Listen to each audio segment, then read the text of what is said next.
आप धारा प्रवाह कथा सुन रहे हैं। ये 7वें अध्याय की कथा है। ब्रह्मास्त्र का उपसंहार करने के बाद जब अर्जुन ने अश्वत्थामा को पकड़ा, तब भगवान श्री कृष्ण अर्जुन से कहते हैं, देखिए देखने लायक श्लोक है 35वां। मैनम पार्थार्हसि त्रातुम ब्रह्म बंधुमिमं जहि योषावनागसः सुप्तान् अवधि निशिबालकान्। पार्थ, हे अर्जुन, एनम त्रातुम न अर्हसि, एनम ब्रह्म बंधुम, ये ब्राह्मणों में नीच है, नीच कर्म करने वाला ब्राह्मण है, इसको तुम बचाओ मत, इसकी रक्षा मत करो। इमम जही, इसे मार डालो। क्यों? जिस इस अश्वत्थामा ने अनागसः सुप्तान बालकान, वो बच्चों का क्या दोष था भाई? हैं?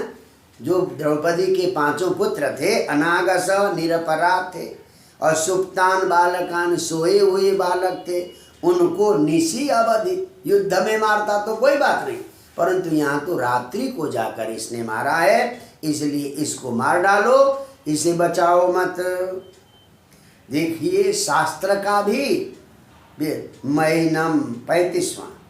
अच्छा, स्वप्राणान यह पर प्राणै प्रपुष्णात्यघृणः खल तद्वधस्तस्य हि श्रेयो यद्दोषात् यात्यधः पुमान्। गजब का श्लोक है। भगवान कहते हैं यह खल, जो दुष्ट व्यक्ति, अघृण, एकदम निर्दयी है, जिसमें दया भाव नहीं है, दुष्ट है, और पर प्राणै ही स्वप्राणात् पुष्णाति, दूसरों के प्राण से अपने प्राणों की रक्षा करता है, दूसरों को मारकर स्वयं जीवित रहना चाहता है, जो निर्दयी खल, तद्वध, उसका वध करने से उसी का कल्याण होगा, क्योंकि और अपराध नहीं करेगा तो कम से कम उसको नरक में नहीं जाना पड़ेगा।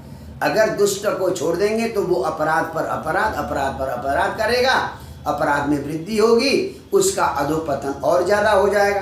तो इसलिए ऐसे दुष्ट को मारने से उसी दुष्ट का कल्याण है। तद्वधस्तस्य हि श्रेयो यद्दोषात् पात्यधः पुमान्, क्योंकि ऐसे दोष से मनुष्य नीचे से नीचे गिरता है, तो उसको अधपतन से बचाने के लिए उसको मृत्यु दंड देना ही उचित है, ऐसा भगवान ने कहा। फिर भी और ये भी कहा, देखो तुमने प्रतिज्ञा की है द्रौपदी के सामने कि अश्वत्थामा का सिर ले आऊंगा और सिर पर बैठकर तुम स्नान करना, तो तुमने द्रौपदी को प्रतिज्ञा की है तो इसका सिर उड़ा दो। इस प्रकार से भगवान ने कहा। यानी कहते हैं ये भगवान परीक्षा ले रहे थे।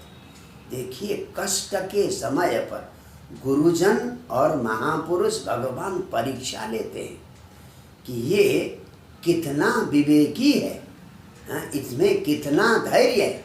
देखिए यहाँ दिया है 40वें, एवं परीक्षता धर्मम पार्थः कृष्णेन चोदित नैच्छद् हन्तुं गुरुसुतं यद्यप्यात्महनं महान्। क्या गजब है कि भगवान ने अर्जुन के धर्म की परीक्षा ली थी यहाँ। एवं इस प्रकार से परीक्षता कृष्णेन, कृष्ण तो अर्जुन के धैर्य की और अर्जुन के धर्म की क्या कर रहे थे? परीक्षा कर रहे थे। तो इस प्रकार से प्रेरित, मारने के लिए प्रेरणा देने पर भी गुरुसुतम हंतुम नैच्छद्, अर्जुन अपने गुरु के पुत्र को मार नहीं पाया, मारने का मन नहीं हुआ कि इन्हीं के पिता से मैंने सारा शस्त्र ज्ञान किया है।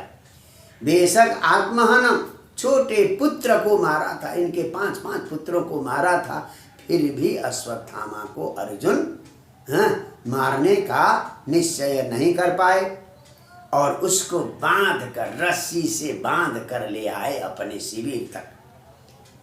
तो शिविर में ले आए तो देखिए जब अश्वत्थामा को रस्सी से बांध कर ला रहे थे, ऐसे अश्वत्थामा को देखकर द्रौपदी की क्या मनोदशा है, थोड़ा देखिए।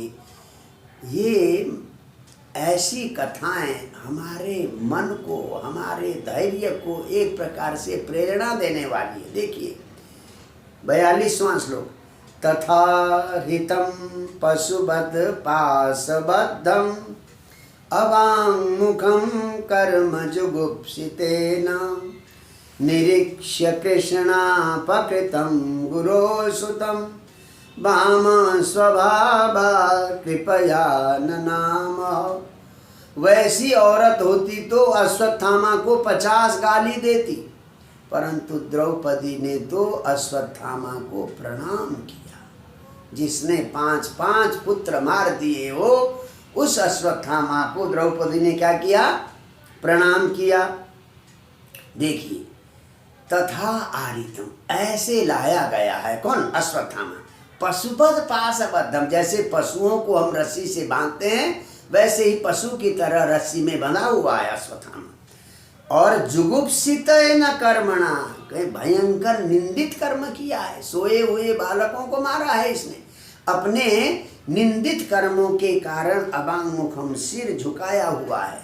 सामने द्रौपदी को देखने की या किसी को देखने की उसमें हिम्मत नहीं। इतना गलत कार्य इसने किया। अपने निंदित कर्म के कारण वो किसी के चेहरे को देखने का भी उसमें हिम्मत नहीं है। ऐसे उसको निरीक्ष देखकर कृष्णापकृतम, जिसने द्रौपदी का अपकार किया हो, द्रौपदी के 5 पुत्रों को मारा हो, ऐसे गुरु सुतम, गुरु द्रोणाचार्य के पुत्र को निरीक्ष देख कर वाम स्वभावा, बड़ी मृदु स्वभाव की। द्रौपदी को कहते हैं बड़ी कठोर थी, बड़ी क्रोधी थी, पर द्रौपदी तो अत्यंत मृदु स्वभाव की थी, कोमल स्वभाव की थी। कृपया ननामच, तो दया करके ब्राह्मण समझकर प्रणाम किया। बताइए, जिसने अपने 5 पुत्रों को मारा हो, आज की कौन ऐसी नारी होगी जो उसको प्रणाम करे?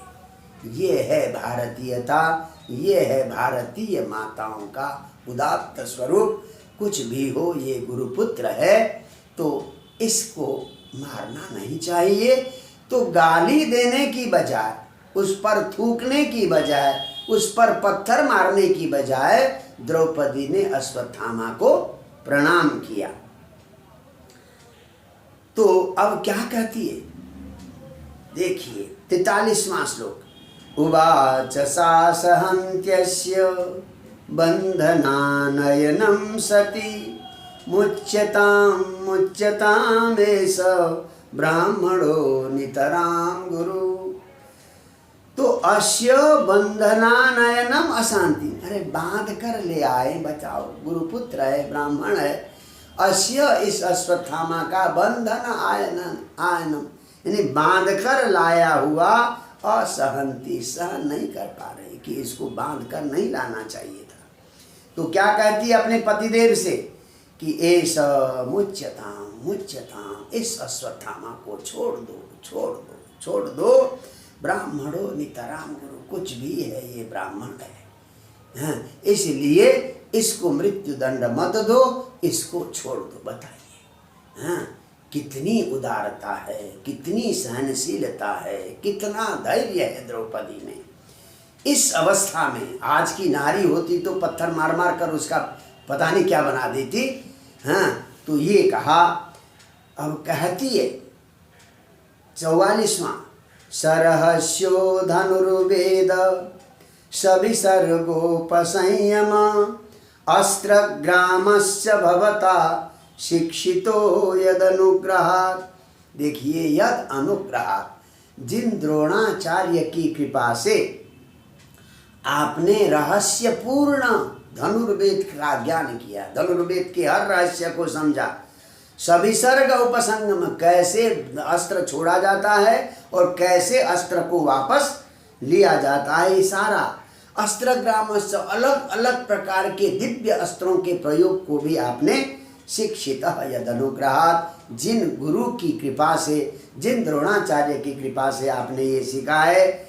आज ये पुत्र के रूप में वही गुरुपुत्र है। देखिए, पुत्र को आत्मज कहते हैं, आत्मा वही जायते पुत्र। तो आज वही गुरु है, पुत्र के रूप में पैदा हुए हैं, तो उन गुरु को मत मारो। क्या कहते हैं 45वां देखिए, स एष भगवान द्रोण प्रजारूपेण वर्तते तस्यात्मनोर्धम पत्न्यास्ते नान्वगाद वीर सुकृपी। स एव भगवान द्रोण, ये अश्वत्थामा के रूप में वही भगवान द्रोणाचार्य है, ये प्रजा के रूप में उत्पन्न हुए हैं, और इसी के कारण द्रोण की पत्नी सती नहीं गई है कि भाई पुत्र है तो पुत्रवती नारी को सती नहीं जाना चाहिए, तो वो सती नहीं गई है। और अंत में कहती है, देखो जैसे आज मैं 5 बच्चों की मृत्यु से रो रही हूँ, इसकी माँ को मेरी तरह रोना न पड़े। बताइए कितनी करुणा भरी बातें कही है, किसने? द्रौपदी ने। देखिए आप 47वां श्लोक, मारोदिदस्य जननी गौतमी पतिदेवता यथाहमृतवत्सारता रोदिम्यश्रुमुखी मुहुः। अस्य जननी गौतमी, इनकी जो माँ है गौतमी है, पति देवता, पति को परमेश्वर मानने वाली है वो, कि यथा मृतवत्सा आर्ता अहम रोदिमी, जैसे 5 पुत्रों के मारे जाने पर मैं व्याकुल होकर रो रही हूँ, और एक इस पुत्र के मारे जाने पर इनकी माँ गौतमी मेरी तरह उनको रोना न पड़े, तो इसलिए इनको छोड़ दो, इनको मत मारो। देखिए हैं, आज की औरत होता तो मैं ही रो रही हूँ तो इसको भी रोने दो, ये भी अपने पुत्र के वियोग में रोए।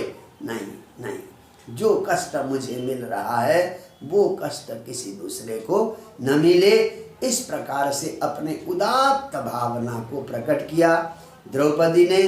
आइए हम सब उस उदात्त नारी को, उस भारतीय माता को, उस द्रौपदी को हम सब प्रणाम करते हैं। जय श्री राम।